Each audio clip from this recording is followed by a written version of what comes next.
we're going to have a quick conversation with the management of Symphony. We have Nrupesh Shah joining us, Managing Director of Symphony Limited.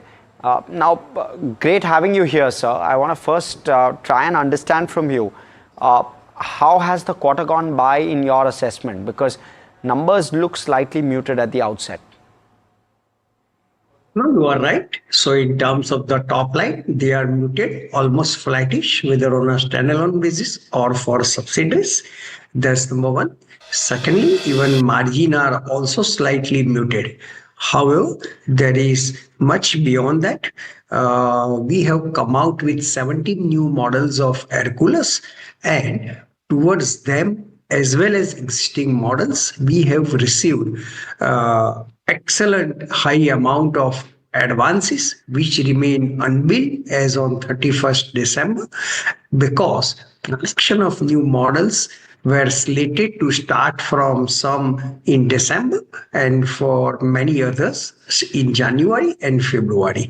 So that billing will happen in March quarter, essentially spillover from December quarter to March quarter.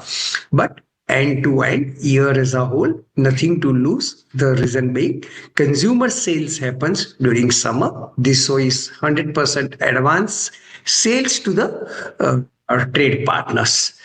And that too, new models are also margin accretive.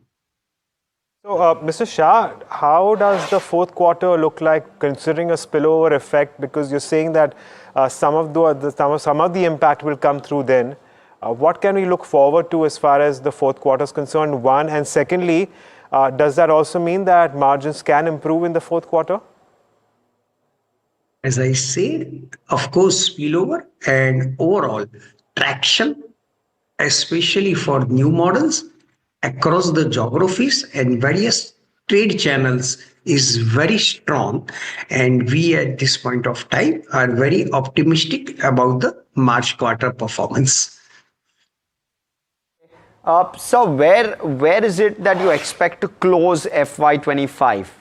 Do you expect a growth of 20% plus for the year FY25? Where should you look at the overall number?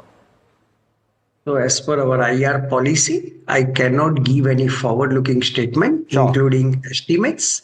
However, we expect year as a whole to be quite decent one, and expect to register much better performance YOY. So what about markets abroad? How are things shaping up there? What can you tell us about the possibility and contribution coming in from those geographies? Bad news first. So about climate technology Australia, not really doing well. It is continuously incurring the losses. However, it's both the phase of transformation and transition is done.